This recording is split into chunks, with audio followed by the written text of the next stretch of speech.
Welcome back to World Drum Club. I'm Kalani Das, your host and teacher, and this is another video in the series on facilitation qualities. This is the teacher part. Of course, the partner video to this is the student. We'll get to that in the student lecture. But this one, I want to talk about the teacher qualities or the teacher characteristics. And it's really important for a teacher to understand what the role is. But I think for people who may not think of themselves as teachers to also hear this, because no matter what you're doing, whether you're a parent, you're a boss, a manager, or even a coworker, you're always teaching somebody something, right? People are going to be observing you, they're going to be maybe coming to you for some ideas or some advice. And so I think it's important in a facilitation role, the overall role is facilitator, it's important to understand the power of the teacher quality. So to me, one of the most important things a teacher can do, besides giving information, and we'll talk about that in a second, but one of the most important things a teacher can do is contextualize things. Teachers are not all about just giving information. Of course, knowledge and data and information and facts and things are part of teaching. But the data is not what matters most. What matters most to me is contextualizing it and deriving meaning and utility for the student, for your participants.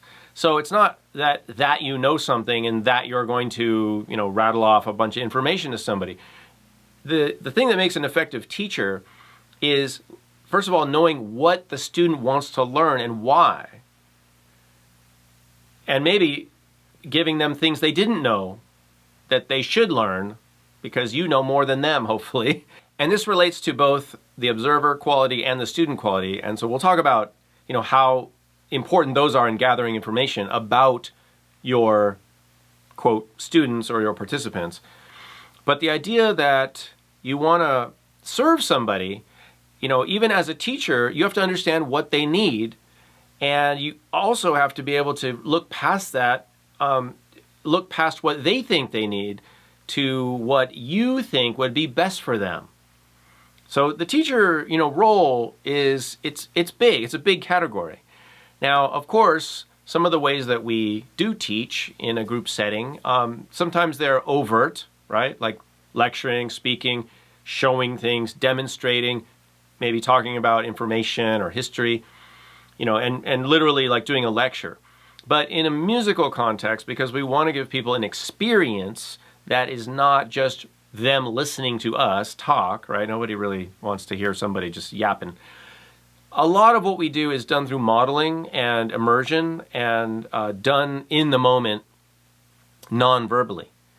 So modeling is super important, doing something that then you're going to show, that gives an example to somebody else of what to do, right? So not always just talking, but just do it, right?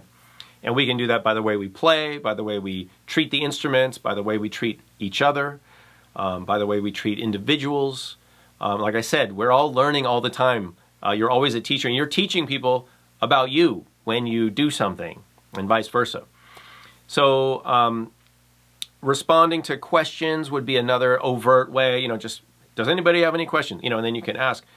But a lot of the time, it is equally important, like the data. And just to recap what I said earlier, I think teachers are people that connect wisdom and things that have come before, right? History, wisdom, facts, data, all that, with the present situation and for the person in the present to make it useful.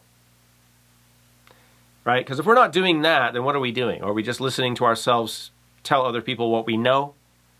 Because that, to me, that sounds really boring, right? I don't want to just be somewhere and listen to somebody tell me what they know. I want to, as a student or as a participant, I want to make sure that somebody is addressing, my needs and goals and kind of understands what I need. And so that's your role as a teacher. So it's not just about, I know how to do this, let's all do this. That's not teaching. That's just dictating something for people to do. So let's leave it there. But I do want to say that all teachers are there's nothing better than putting yourself in a teacher role because, first of all, thank you for being a teacher. And if you are an official teacher, I want to say thank you, thank you, thank you, triple thank you. But I hope all of you spend a little bit of time in a teacher role, no matter if it's formal or informal, but just, there's nothing better to kind of help you understand what you know or what you think you know or what you don't know than to try to teach someone else. All right, it's really a great experience. So if you haven't done that, you might want to look for opportunities to explore, being a teacher, being in the teacher role, and then maybe experiment with some different ways of teaching. I like to use a Socratic approach. In other words, asking questions, asking people questions that would lead them to find their own answers, rather than, of course, asking somebody something and then that they probably don't know and then just giving them the answer, because that's not the same. Each of us is our own best teacher, and we all have to learn really by teaching ourselves and learning on our own. But if you are a teacher, I hope you hope this is helpful for you. And I just want to say thanks for being a teacher at any level, at any point in one's life. All right. So the student lecture is the partner lecture to this one. If you haven't already, go check that one out and watch the other 6 videos in this series besides those 2. There's 8 total.